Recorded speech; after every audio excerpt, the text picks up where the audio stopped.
Oke, nah ini merupakan alat ADMT 300SX ya, satu unit. Ini merupakan alatnya yang merupakan sudah display ya, yang sudah bisa langsung terbaca di lapangan hasil data pengolahannya. Ini merupakan lanjat ataupun strap atau kalung untuk dikaitkan di alat ADMT 300SX. Ini merupakan capitan ya, capitan untuk menjepit batang elektroda dan kabel ya, dan kabel terdiri dari 3 buah untuk satu cadangan. Oke. Ini merupakan ada palu elektroda ya untuk menancapkan elektroda di permukaan tanah. Nah, ini merupakan ada satu elektroda dan 2 elektroda ya, 2 elektroda yang disiapkan untuk menancapkan elektroda di bawah permukaan tanah. Oke. Nah, ini merupakan kabel ya, kabel elektroda memiliki 2 selongsong dan 1 konektor ya untuk menghubungkan ke alat penghubungan kabel. Selanjutnya ini merupakan charger atau power untuk mengecas alat ADMT 300X ke sumber daya ataupun arus listrik yang memadai. Ini merupakan kabel konektor ya, kabel konektor yang harus terpasang di alat dan dihubungkan ke laptop untuk menyalin data di lapangan. Oke, selamat pagi teman-teman pengawan. Hari ini kita akan mencoba memperkenalkan alat untuk mencari aquifer ataupun potensial air bawah tanah dengan menggunakan ADMT 300X. Nah, ini merupakan alat yang akan kita pakai dan ini merupakan bentangan kabel yang akan kita pakai. Dengan panjang bentangan itu tergantung kebutuhan yang akan kita gunakan. Lebih dekat. Nah, ini merupakan kabel yang telah terpasang ya, kawan. Ini ban kabel atau solusi telah terpasang dari titik nol ke 2 meter, Jadi apabila batang elektroda ini terpasang dari jarak 1 meter, maka keterbacaannya akan menjadi nilai titik tengah. Jadi jika elektroda pertama di 0 dan elektroda kedua di 2 meter, maka alat yang ataupun data yang terbaca yaitu di titik 1 meter, di titik tengah. Nah, ini merupakan kabel dari elektroda yang sudah terpasang. Selanjutnya yaitu kita akan mencoba menghidupkan dan memasangkan konektor kabel ke alat. Oke, kita akan coba pasang. Oke. Untuk menghidupkan alat, tekan tombol power dan tahan agak lama sampai dia berbunyi. Oke, nah ini alat telah hidup. Baik, setelah kabel konektor terpasang di alat, setelah kita hidupkan tadi sampai alat ADMT 300 ini berkedip atau berbunyi, ini merupakan tampilan pertama, tampilan layar yang ada di alat. Nah, kita tekan, kita pilih.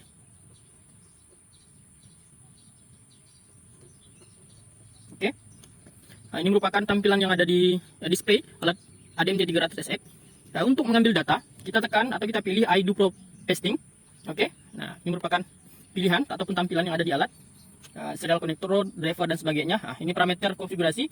Ini sesuai settingan pabrik, tidak usah kita atur, biarkan saja, kita samakan saja. Ini file folder untuk tempat penyimpanan data yang telah diambil di lapangan, dan ini new measurement untuk mengambil data lapangan, data baru di lapangan, yaitu kita tekan, pilih nama alat ataupun judul pengambilan data. Kita coba saja tes 1. Selanjutnya ini juga tes 1. Oke, kita okekan. Oke, untuk kedalaman pengambilan data, untuk dalaman bawah permukaan kita bisa mengatur, menyeting untuk kedalaman 100, 200, dan 300. Kali ini kita menggunakan kedalaman 100 meter saja. Oke. Untuk measurement mode ini kita menggunakan elektroda probe. Kita menggunakan 2 elektroda dan penjepit. Kita pilih elektroda. Ya. Number of measurement, frekuensi dan sebagainya kita samakan saja. Langsung kita confirm. Oke. Selanjutnya kita pilih measurement. Kita pilih measurement. Dan alat sedang mengambil data di lapangan. Nah, ini alat sedang melakukan proses pengambilan data di lapangan dari 0% hingga 100%. Ini lagi proses running di lapangan. Nah, untuk ADMT ini cukup mudah, hanya dilakukan atau dioperasikan cukup 2 orang. Nah, setelah ini data 100% ya di lapangan titik pertama. Kita tekan ataupun kita lakukan konfirmasi, confirm. Oke. Nah, baca ini titik pertama telah selesai, selanjutnya kita pindah ke titik kedua. Oke. Selanjutnya ini titik pertama telah kita lakukan pengambilan data, selanjutnya kita measurement kembali untuk pengambilan data di titik kedua. Sekarang alat sedang proses running dari 0% hingga menuju 100%. Oke, untuk perpindahan elektroda, kita pakai spasi 1 meter. Jadi apabila kita menancapkan elektroda di titik 0 dan di titik 2 meter, berarti alat akan terbaca ataupun data akan mengambil di titik 1 ataupun 1 meter. Selanjutnya untuk titik kedua kita pindah, elektroda pertama kita pindahkan ke titik 1 meter dan elektroda kedua kita pindahkan ke titik 3 meter, maka alat akan membaca di titik 2 meter. Selanjutnya sampai di titik yang kita perlukan. Minimal untuk pengambilan data di lapangan ini minimal ada 10 data. Oke, ini kita pengambilan data terakhir ya di titik 10. Ini alat lagi proses running pengambilan processing data. Oke, ini udah 100%. Nah, ini kita ada jumlah total ada 10 data. Ada 10 data yang ambil di lapangan ya. dengan bentangan spasi 1 meter. Nah, ini kita selanjutnya kita tekan draw untuk memproses data. Kita tekan isolate grafik. Oke. Proses.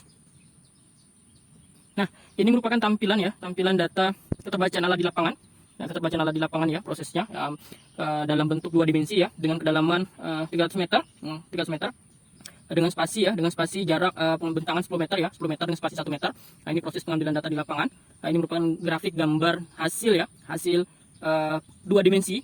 Diperkirakan ya, untuk warna-warna yang ada di display tampilan ini merupakan nilai resistivity semu ya, yang diperoleh di lapangan. Untuk biasanya untuk potensial yang ada atau mengandung air itu berada di range warna ungu hingga biru. Untuk warna kuning hingga kemerahan ini merupakan material ataupun formasi batuan-batuan keras ya, batuan-batuan keras ataupun timbunan-timbunan. Nah, ini merupakan warna ya, warna biru berada di titik 6 ataupun di 6 meter, di 6 meter tadi. Ini merupakan potensial mengandung air yang cukup banyak. Nah, ini gambar penampilan 2 dimensi dan ini bisa kita lakukan display 3 dimensi ya. Display 3 dimensi ini hasil untuk penampilan layar secara 3 dimensi, juga bisa kita proses ya, kita bisa lakukan. Oke, ini 2 dimensi. Selanjutnya datanya bisa kita save ya, kita save. Setelah itu kita save dan data tersimpan. Oke, gambar juga tersimpan. Ya, otomatis ini hasil data di lapangan. Oke.